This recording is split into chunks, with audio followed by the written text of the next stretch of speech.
Undercover agents from Homeland Security put TSA screeners to the test at dozens of the nation's busiest airports, and they failed miserably. ABC News has learned that TSA screeners were beaten in 95% of those tests designed to see if mock explosives or weapons could be smuggled through airport security checkpoints. According to officials briefed on the results, TSA agents failed 67 out of 70 tests, with Red Team members repeatedly able to get potential bombs or weapons through security. And this is exactly what we were talking about, the illusion of safety and security at airports. That was ABC News' coverage of this story that broke yesterday evening. It's just 67 shocking. I know you and I always talk about that. That's an overused term, but that is shocking. I was shocked. Yeah. I was shocked. I mean, wow. Yeah, with Homeland Security focused on the Patriot Act, it has some of us wondering whether we're missing a bigger concern, and I think that's a great place to bring in our roundtable, don't you? Let's do it. With us now, founder of ReaganBaby.com and political commentator Megan Barth, and Todd Wood, regular here at Newsmax Now, also columnist for the Washington Times. Thank you both for being with us here today. Thank you. You bet. All right, Todd, let's talk about this a little bit more. We're looking at this huge failure by the TSA, yet the guy in charge of the TSA has simply been reassigned. In the private sector, this guy would be fired. Is it time to reconsider TSA and maybe put private contractors back at airports? Well, look, government bureaucracy never does anything very well. I mean, I think there has to be some type of market incentive in this whole perspective. I think the bigger issue is really dealing with these terror threats where they originate. We are not effectively dealing with ISIS, and to allow them to develop alternatives to penetrate our systems, to allow them to innovate, to allow them to grow a terrorist training camp and plot against us like they did in Afghanistan is wrong. Well, Megan, coming up here, we're going to hear a clip from Alan Dershowitz talking about the pendulum swinging too far after 9/11. Of course, we all know that prior to 9/11, private security contractors were running airport security at a lot of places. But times are different now. We know the TSA experiment hasn't really worked out so well. Yeah, that's true. A 95% failure rate.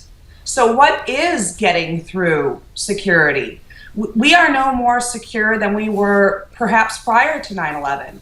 And if this was a private company, they would have been fired. But because we're dealing with a government bureaucracy, there's no accountability and there's no responsibility, and there's a shuffling of people within the administration, within this agency, for what? What are we getting? What are our tax dollars? Where is our return on our investment? Where is our safety and security? And it is time to privatize our security back into the airports so we can fly safely once again and have some sort of peace of mind that there isn't a 95% failure rate that exists that we're paying for.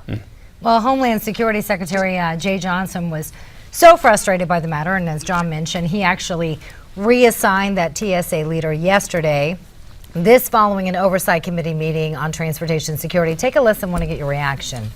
People don't realize that the threat is very serious and ongoing, and that the bad guys are one step ahead of us. But just look at the history. The shoe bomber, TSA never detected it, right? Correct. The diaper bomber never detected it, right? Correct.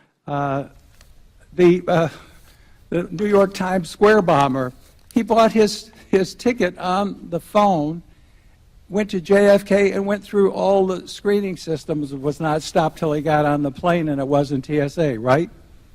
That's my understanding. Okay, that's my understanding. But these are failures of this very expensive $7 billion, 61,000 people system. This is an indictment. So as you were just mentioning, Megan, a $7 billion program. This has not proved to be successful. So what should happen? Do you think they're actually going to consider privatizing this now? Well, to have the government reform Yeah. in and of itself has never really been done, or else we wouldn't have a Department of Energy anymore that doesn't produce energy. So, I think what we need to really do is revamp if we're going to keep the agency, it obviously needs to be revamped. That wouldn't be my choice. But we're also we're not screening like the Israelis have successfully done for decades. You know, they question all the passengers that come through with some simple questions. They look at body language. They aren't pulling aside a 90-year-old woman in a wheelchair or a 6-year-old toddler in a Mickey Mouse outfit. You know, because we're treating everyone that comes through as, you know, a potential threat, we're missing out, obviously, on 95% of the threats that may go through. So we really need to be focused, and relying on the government to revamp or reform simply isn't going to happen. We're going to have to really push our congressmen and at the vote, you know, as we vote, or push our congressmen to make significant changes.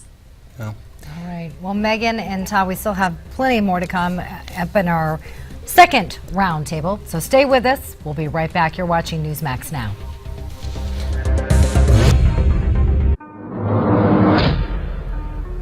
Welcome back to Newsmax Now. Staying with us for round two, founder and proprietor of ReaganBaby.com and political commentator Megan Barth. Also joining us, novelist, correspondent, pilot, and bond trader Todd Wood. Thank you both for staying with us.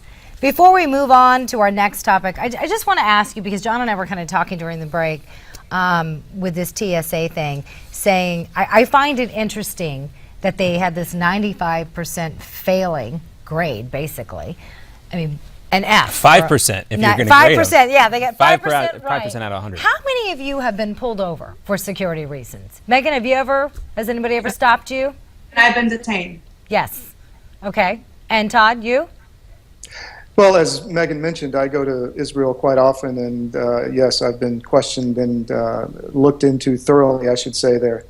So what do you think the problem is? Because I've had it happen all the time because of my name or whatever. People will stop you. I mean, I just don't understand. I'm reading this. You know, one test, an agent was stopped when he set off an alarm, but screeners missed the explosive device taped to his back. And I'm sitting there as a woman, Megan, you probably know, if we put 4 ounces of shampoo, they're going to stop us. But they missed this?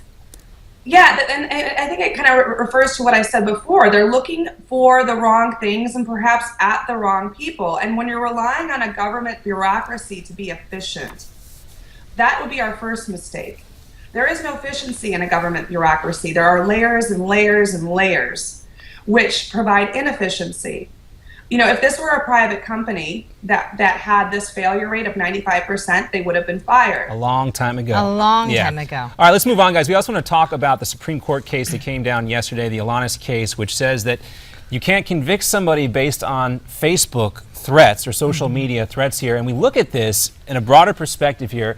We talk about the risk of terrorism, domestic terrorism here in this country. Todd, are we taking another tool away from law enforcement in this country? Well, I'm torn on this one because I'm really troubled by government overreach in a lot of areas, and we can talk about Denny Hastert, that issue, a little later. But I'm troubled here by government surveillance and taking things that people put on the internet, which may not be a threat, and then using them against them prosecutorially. So, obviously that's the way the government took this, but and the judge said it was, or the Supreme Court said it was not effective. But, I just have a real problem with government coming after people this way. I agree with you. I'm also torn on this, Megan. When you look at this, you look at the issue in Garland, Texas, and we were all asking, how do they not stop these guys before the fact when they were posting these threats on social media? And you see the war that's the digital war that's being waged by ISIS and the like. I respect the Supreme Court and their legal minds on this decision, but I'm also concerned about balancing our First Amendment rights with our own security. But in this case, it seems like they should be able to look at this, especially when we're debating whether or not the government can tap our phones. All a matter of intent. How do you establish intent that the Facebook post really has intent behind it, and that the person posting is going to carry it out? I mean, look, if we look at rap lyrics, going back all the way to NWA, when Tipper Gore started flagging rap albums with PG-13, there was a concern about inflammatory language having a negative impact on youth. Now we have, inflammatory language, and does that establish intent? But you look at Eminem lyrics, you look at NWA, the whole rap industry would be basically banned or silenced. But you mentioned the M&M case, and that's interesting, talking about the threats made against, I think, his ex-wife at the time. But he is a public figure. He's well established. He has a record contract. But on the other hand, you got these lone wolves out there on social media. Announcement. Well, sorry, I had to throw that in there. I do appreciate that comparison with the M&M case, and folks can Google that. But at the same time, I'm just troubled by this, and we wanted to get you guys' take. But before we go, we got about a minute left. Todd, we were going to talk about Dennis Hastert a little bit in the rush to kind of convict him before the fact. Talk about this. You say this is a case of government overreach, Todd? Yeah, I'm really troubled by this. First of all, this was, and I'm not condoning his behavior, which happened before I believe he came to government service. But he was using his own money in ways that he wanted to, and the government came after him. They're not coming after the president using official government agencies to threaten the political opposition. They won't prosecute voter intimidation. They won't prosecute agencies lying to Congress. They won't prosecute the Secretary of State obstructing justice by destroying emails, but they'll really use some of these laws to find interesting angles to come after people using their own money. I mean, to me, the priorities are all screwed up here. Megan, what do you think? I mean, the college has already stripped his name from the walls, and he hasn't even been arraigned. Right. Again, this is kind of jumping to conclusions without due process. We've been seeing this time and time again. We need to let the wheels of justice work and not rely on hyperbole or a suspicion. This needs to go through the judicial system. The facts need to come out, and then determinations need to be made. And unfortunately, we're living in a time where everyone kind of wants the social justice aspect instead of the due process. All right, Megan Barth, Todd Wood, thanks so much for being with us, guys. Thank you very much.